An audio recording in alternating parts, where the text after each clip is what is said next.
ખાતે road repair વર્ક્સની જાંચ માટે અમે આવ્યા છે. આપ જોઈ શકો છો લગભગ 10 દિવસથી આ કામ ચાલુ છે. પહેલા અમે 3 દિવસમાં કામગીરી કરવાનું પ્લાનિંગ કરી હતી, પણ જ્યારે પબ્લિકનું ગ્રીવન્સીસ આવવાનું શરૂ થયું, આપણા પોતાના સર્વેમાં પણ અમે ચેક કર્યું, એટલે વધારે ને વધારે પોટહોલ્સ ની સર્વે થઈ હતી.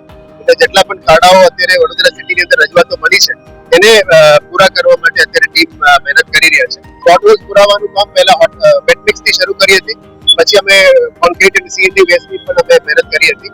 આવનારા દિવસોમાં જ્યારે પણ ડ્રાય સ્પેલ અત્યારે કન્ટિન્યુઅસ મળે એટલે હોટ મિક્સ પ્લાન્ટ શરૂ કરી દીધી છે. ઝોનલ એન્જિનિયર્સ ડીઝ તમામને સૂચના આપી છે.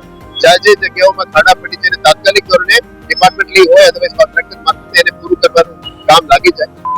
અમુક જગ્યાઓમાં જે સંતોષકારક કામ નથી એવા 18 કોન્ટ્રાક્ટર્સથી દંડ પણ લીધું છે અને લગભગ 9 એન્જિનિયર્સને નોટિસ પણ ફટકારી છે કે પબ્લિકની કામ અટક્યું ના જોઈએ, પબ્લિકની કામ સમયસર નિકાલ થવું જોઈએ.